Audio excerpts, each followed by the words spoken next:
Hey there, you just landed on Money Films.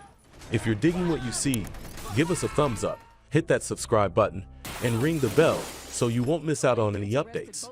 Oh, and if you're in a noisy spot or just prefer reading, click on that CC button for subtitles. Enjoy. The film begins by showing us scenes of war, while David's voice explains what war really is. It is not about winning or about freedom. It is about the economy. One soldier's equipment costs around $17,000. Then, we see David meeting with a rich client and giving him a massage. He is a certified therapist, but this job has gotten the best of him. That's okay, Gary. He has come up with an ambitious plan to get out of the rat race, which is to buy some premium quality sheets and resell them to retirement homes. He carries on with his plan, but he has not estimated that old people do not actually run retirement homes, so they do not want to buy what he has to sell. I'd sunk my entire life savings into 65 cases of premium bed sheets, but I overlooked one crucial factor. No one really cares about old people. With his side business sinking, David attends the funeral of and accidentally meets with an old pal of his, Ephraim. The two of them go for a ride while they talk about their past together. Ephraim talks about his uncle, who used to be a gun dealer, and how he inherited the business. He is actually making some good money. Pretty much, I mean, we'd buy seized weapons at police auctions and resell them on the internet. Ephraim stops on the way to buy some drugs, but the sellers play him and mock him. That's when Ephraim walks back to his car, opens the trunk, and gets an SMG gun, which makes the thugs run away for their lives.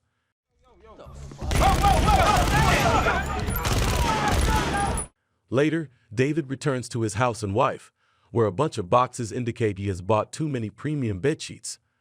The next morning, David enters Ephraim's office and finds him impersonating an army general in order to persuade the person on the other end of the line to buy some guns. You keep supplying the guns, we'll keep killing the bad guys. God bless you. When he hangs up, he takes David to the computer and tells him that the government actually has a public website where they list their weaponry needs. It contains anything from tanks to pistols. The armed dealers can bid on each offer, but Ephraim focuses on the offers that the big armed dealers do not get involved with. Even though those offers seem too small for the big players, they still make Ephraim some good money. That night, Izzy comes out of the bathroom with a pregnancy test and announces that she is pregnant. The next morning, David meets with Ephraim again and tells him about his baby. However, he is experiencing mixed emotions of happiness and nervousness because he has no idea how he will be able to raise his kid. Upon hearing that, Ephraim invites David to work with him. However, David believes that is not a good idea because he and his wife are against war. Ephraim proclaims he is against war as well, but the war is happening anyway, so they might as well make some money out of it. Yeah, dude, I'm against the war too. I hate Bush.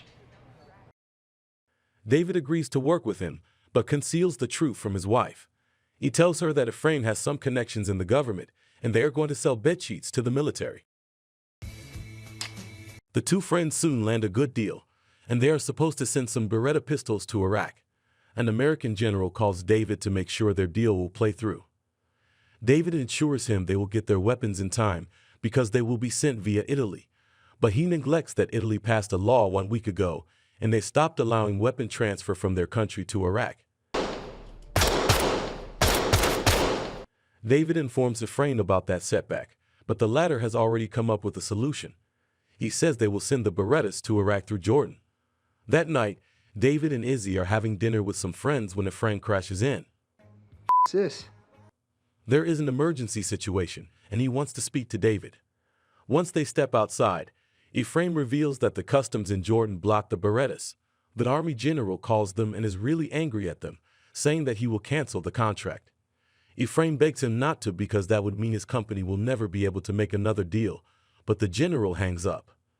In the meantime, Izzy has heard them speaking about the guns. David has a talk with her and now tells her the truth. Izzy is disappointed in him because she needs to know she can trust her husband.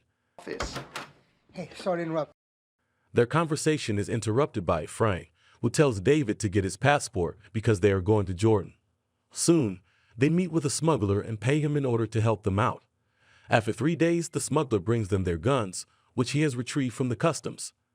However, David says they need his help to fly the guns in Iraq. Imagine your $1 million shipment gets stuck at customs in Jordan. How would you handle it? Drop your strategy in the comments below and see how David and Ephraim tackle this challenge. The man can't help them with that, but they can drive the guns to Iraq. A guy named Marlboro can take them to Baghdad so they can make the delivery. David does not like the idea, but Ephraim sees no other solution. The driver takes them through the border by bribing the guards with some cigarettes. At dawn, the driver stops at an abandoned gas station because he can find free fuel there.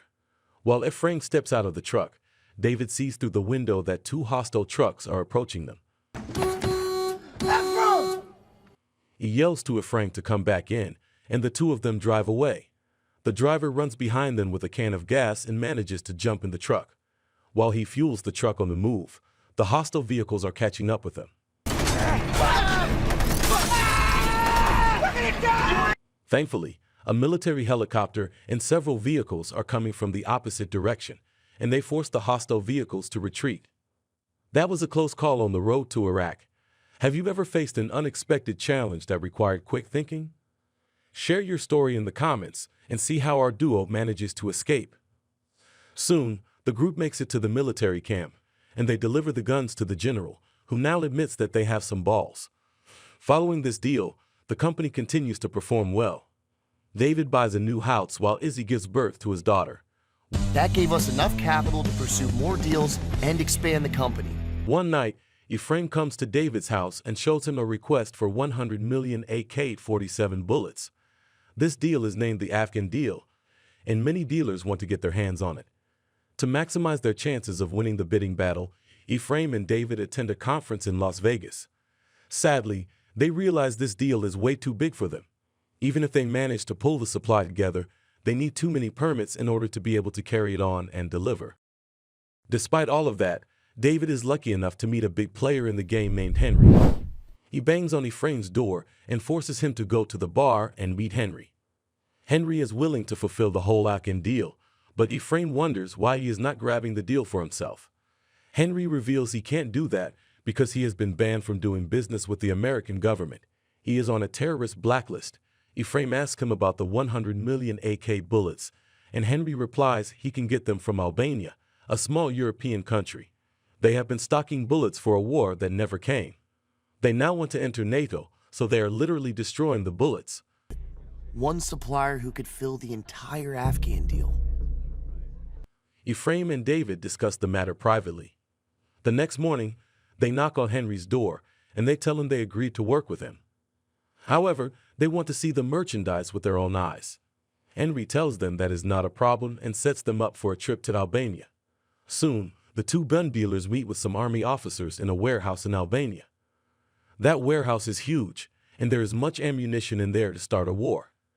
David is a bit reluctant because these bullets have been stored here for 30 years, but one of the officers gives Ephraim a gun in order to see if the bullets work. Ephraim shoots an AK-47, and the bullets seem to be working fine.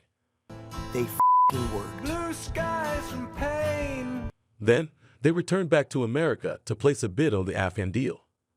After 5 months, the army calls them for a meeting in order to discuss the details. In addition, the army runs a background check on them, so Ephraim and David have to cook the books in order to make the company appear legit. During the meeting with the army, Ephraim is informed that his bid was $53 million cheaper than his closest competitor, a fact that makes him go insane because he realizes he could have made more money.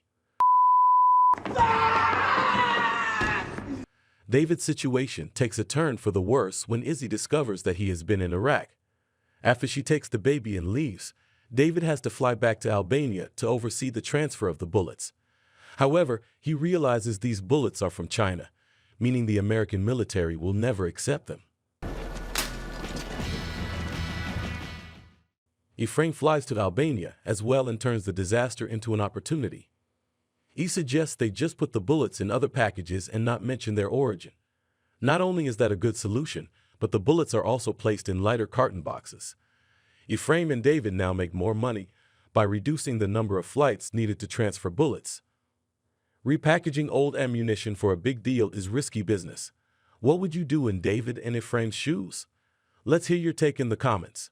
When Ephraim returns back to America, He finds out that Henry is buying the bullets too cheap and selling them too high, which means he is screwing them. Ephraim wants to get back to Henry, but David says they are making good money and he should not do anything. I'm serious, man. We're making money, okay? That night, David gets abducted and Henry appears with the gangsters, holding a gun to his face. However, he spares his life, and David returns straight back to America. After he apologizes to his wife and promises never to lie again, he goes to the office and tells Ephraim he wants his money because he is leaving the company. Ephraim refuses to give him his share, and he has also shredded their contract.